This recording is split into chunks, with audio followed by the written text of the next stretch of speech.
Students, நம்ம இந்த வீடியோல CBSE class 12 ஸ்டூடெண்ட்ஸ்க்கான chapter 7 exercise 7.1ல question number 6ல இருந்து பார்க்க போறோம். இதுக்கு முன்னாடி இருக்க எல்லா எக்ஸசைஸும் அதாவது ஃபர்ஸ்ட் வால்யூம்ல இருக்க எல்லா எக்ஸசைஸும் நம்ம சேனல்ல இருக்கு. தேவைப்படுற ஸ்டூடெண்ட் பார்த்துக்கோங்க.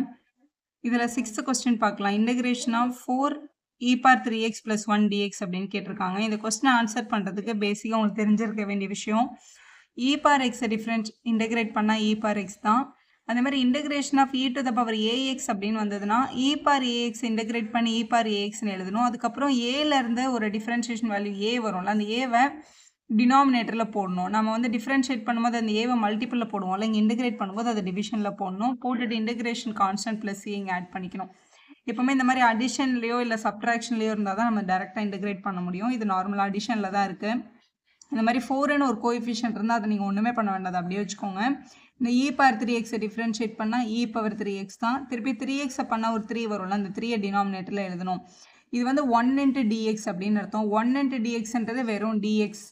ஸோ dx வந்து இன்டகிரேட் பண்ணால் xன்னு கிடைக்கும். ஸோ இது வந்து xன்னு வந்துடும். இங்கே வந்து ப்ளஸ் c அப்படின்னு எழுதிடலாம்.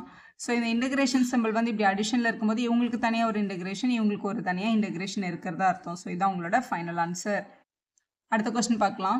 கொஸ்டின் 7ல் x squared multiple by 1 minus 1 by x squared அப்படின்னு இருக்குது. இந்த மாதிரி மல்டிபிள் இருந்தால் நீங்கள் டேரெக்டாக இன்டகிரேட் பண்ண முடியாது. முதல்ல இதை சிம்பிளிஃபை பண்ணிக்கணும். எப்படி சிம்பிளிஃபை பண்ணிக்கலாம்? எக்ஸ் ஸ்கொயர்டை உள்ள மல்டிபிள் பண்ணிக்கலாம். எக்ஸ் ஸ்கொயர்ட் இன்ட்டு 1 பண்ணும்போது 1x ஸ்கொயர்ட்னு வந்துடும். மைனஸ் 1 பை எக்ஸ் ஸ்கொயர்ட் கூட எக்ஸ் ஸ்கொயர்டை மல்டிபிள் பண்ணும்போது x squared into 1 by x squared, இங்கே வந்து dxன்னு இருக்குது.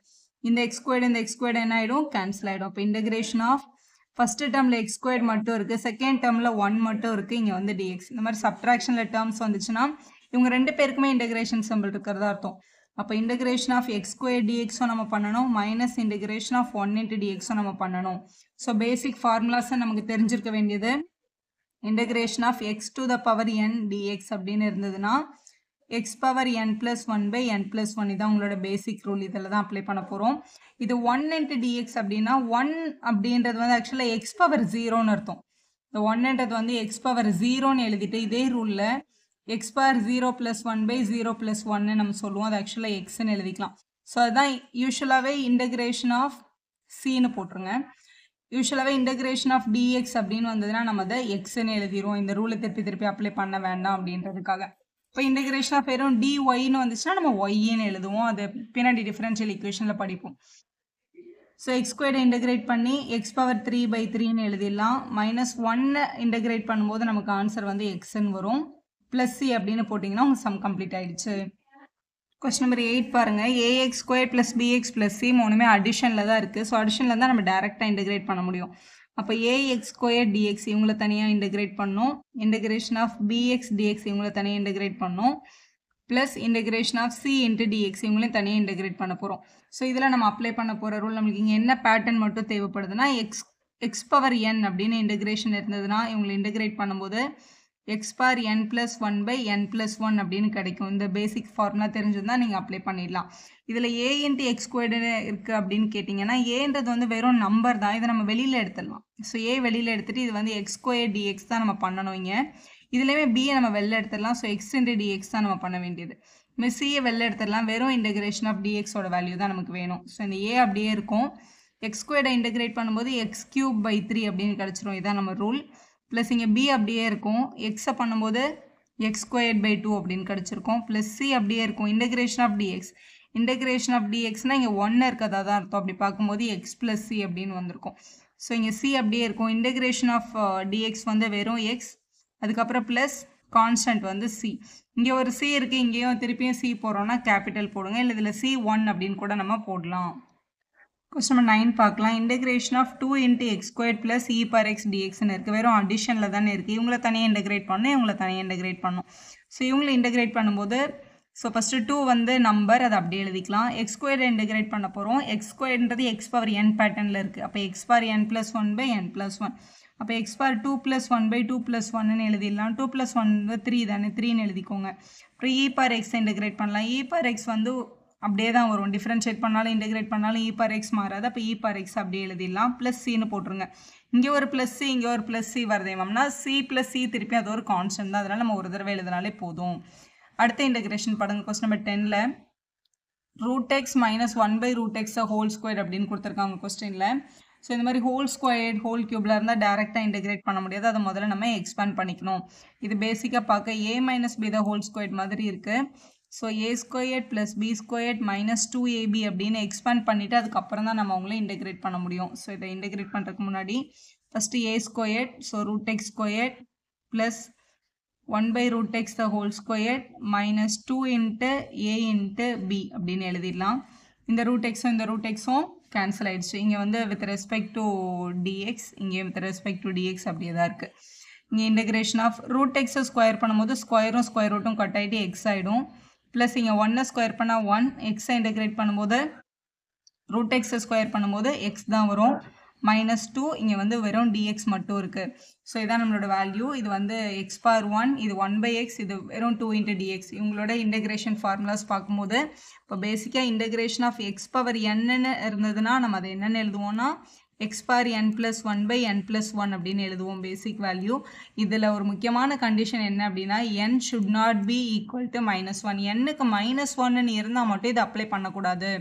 ஏன்னா இங்கே -1 + 1 டினாமினேட்டரில் போடும்போது டினாமினேட்டரில் 0 கொண்டு வரோம். அதனால் -1 மட்டும் அலௌட் இல்லை. அது என்னது -1னா இங்கே பாருங்கள், இங்கே 1/x இருக்குல்ல, இப்போ கீழே வந்து +1 இருக்குது, அதை மேலே கொண்டு போனால் -1 ஆகும் இல்லையா, அப்போ மட்டும் இந்த ரூல் அப்ளை பண்ண முடியாது. அதனால் 1/xக்கு மட்டும் இதை அப்ளை பண்ண முடியாது.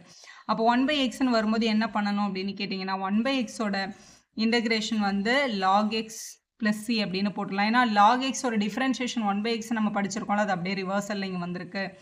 ஏன் லாக் பக்கத்தில் மாடுலஸ் போட்டிருக்கோம்னா லாக் பக்கத்தில் நெகட்டிவ் நம்பர் அலோடு இல்லைன்றதுனால அதை நம்ம எப்போவுமே மாடுலஸில் போட்டுறது வழக்கம். இப்போ இவங்க எல்லாத்தையும் தனித்தனி என்ன பண்ணிக்கலாம், இன்டெகிரேட் பண்ணிடலாம். எக்ஸ் பவர் 1 இந்த பேட்டர்னில் இருக்குது.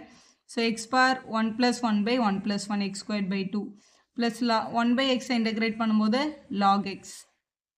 அப்புறம் அந்த -2 அங்கே தான் இருக்கும். இப்போ வெறும் dxன்னு இருக்குது. dxஐ வந்து இன்டெகிரேட் பண்ணால் வெறும் dxனா 1 இன்ட்டு dxன்னு அர்த்தம். அதை இன்டெகிரேட் பண்ணால் எக்ஸ் தான் வரும். x + c அப்படின்னு எழுதுவோம். இந்த 2 வந்து கான்ஸ்டன்ட் தான், இது அப்படியே இருந்திருக்கும். இது பக்கத்தை எக்ஸ் போட்டு +c அப்படின்னு போட்டுருங்க. இதுதான் உங்கள் ஃபைனல் ஆன்சர்.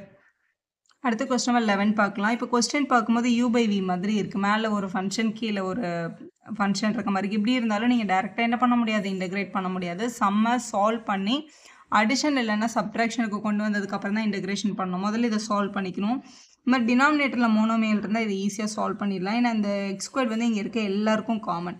அப்போ இங்கே இருக்க எல்லாருக்கும் தனித்தனியாக x² போட்டுக்கோங்க. x³ + 5x² -4/x² இங்கே வந்து dx அப்படின்னு இருக்குது. இப்படி எழுதியாச்சு. இப்போ இங்கே இருக்கிற x² இங்கே இருக்க x² என்ன ஆகிடும், கேன்சல் ஆகிடும். எக்ஸ் பவர் 3 இருக்குது, இங்கே வந்து எக்ஸ் பவர் 2 இருக்குது. இது வந்து உங்களோட சின்ன கிளாஸ் ரூல். x/a/x/b அப்படின்னு இருந்ததுன்னா, டிவிஷனில் இருந்ததுன்னா பவர் என்ன பண்ணணும், சப்ட்ராக்ட் பண்ணணும். ஸோ x/a/x/bனா x/a - bன்னு வந்துடும். அப்போ இது எக்ஸ் பவர், இங்கே 3 இருக்குது, இங்கே 2 இருக்குது. ஸோ சப்ட்ராக்ட் பண்ணும்போது x/1 அப்படின்னு கிடச்சிருக்கும். ப்ளஸ் இங்கே வெறும் 5 தான், ஏன்னா x² கேன்சல் ஆகிடுச்சு. -4 கீழே x²ன்னு இருக்குது. மேலே எடுத்துகிட்டு போனீங்கன்னா x/-2 ஆகிடும். எப்போவுமே டினாமினேட்டரில் பாசிட்டிவ் பவர் இருந்தால் நியூமரேட்டருக்கு எடுத்துகிட்டு போகும்போது நெகட்டிவ் பவராக மாறிடும். நெகட்டிவ் பவர் இருந்துச்சுன்னா மேலே போகும்போது பாசிட்டிவ் பவராக மாறிடும். இப்போ இது எல்லாமே அடிஷன் சப்ட்ராக்ஷனுக்கு வந்தாச்சுல. இப்போ நம்மளால் டேரெக்டாக என்ன பண்ண முடியும், இன்டெகிரேட் பண்ண முடியும். தனித்தனியாக இன்டெகிரேட் பண்ண போகிறோம். ஸோ எங்கெல்லாம் x/n பேட்டர்ன் இருக்கோ அதை நம்ம என்னென்னு எழுதிக்கலாம், x/n + 1/n + 1 அப்படின்னு எழுதிக்கலாம். அதேமாதிரி எக்ஸே இல்லாமல் வெறும் dx மட்டும் நம்பர் கூட வந்துச்சுன்னா நம்ம அதை எக்ஸ்ன்னு எழுதி தான் +c அப்படின்னு போடணும். இதுதான் பேசிக் ரூல். இப்போ இவங்க எல்லாருமே தனித்தனியாக இன்டெகிரேட் பண்ண போகிறோம். இப்போ இன்டெகிரேட் பண்ணும்போது தனியாக எக்ஸ் dx ஃபஸ்ட்டு ஸ்டெப் வரும். அடுத்து 5dx இவங்களுக்கு தனியாக இன்டெகிரேட் பண்ணணும். அடுத்து ஒரு minus integration of 4 × x⁻−2 dx. இவங்க எல்லாருக்கும் தனித்தனியாக இன்டெகிரேஷன் பண்ணணும். ஃபஸ்ட்டு எக்ஸை பண்ண போகிறோம் இந்த ரூல் அப்ளை பண்ணி. அப்போ x⁻1 + 1/1 + 1 அப்போ x² 2ன்னு கிடச்சிருக்கும். ப்ளஸ் இங்கே இருக்க 5ன்றது வெறும் கான்ஸ்டன்ட் நம்பர், அது அப்படியே இருக்கும். வெறும் dxஐ பண்ணும்போது நமக்கு x கிடச்சிருக்கும். அப்போ இது 5x அப்படின்னு எழுதணும். மைனஸ் இங்கே இருக்கிற 4 அப்படியே தான் இருக்கும். x⁻−2 இந்த பேட்டர்னில் இன்டெகிரேட் பண்ணும்போது x⁻−2 + 1/−2 + 1 அப்படின்னு எழுதணும். பக்கத்தில் இன்டெகிரேட்டிங் கான்ஸ்டன்ட் cன்றதை நம்ம எழுதிக்கலாம். ஸோ இதோட ஃபைனல் ஆன்சர்னு பார்க்கும்போது ஒரு x² 2 ப்ளஸ் ஒரு 5x -2 + 1 ஆட் பண்ணால் -1 கிடைக்குது. கீழேயும் -1 கிடைக்குது. இந்த மைனஸும் இந்த மைனஸையும் சேர்ந்து ப்ளஸ்ன்னு எழுதிக்கலாம். ப்ளஸ் 4x⁻−1 + c அப்படின்னு கிடச்சிருக்கு. எனக்கு நெகட்டிவ்ல ஆன்சர் விட வேண்டாம் அப்படின்னா x² 2 + 5x + 4/x + c அப்படின்னு எழுதி சம்மை கம்ப்ளீட் பண்ணிக்கலாம். வீடியோ யூஸ்ஃபுல்லாக இருந்தால் ஒரு லைக் போடுங்க, உங்கள் ஃப்ரெண்ட்ஸ்க்கும் ஷேர் பண்ணுங்கள். Subscriber channel for more videos.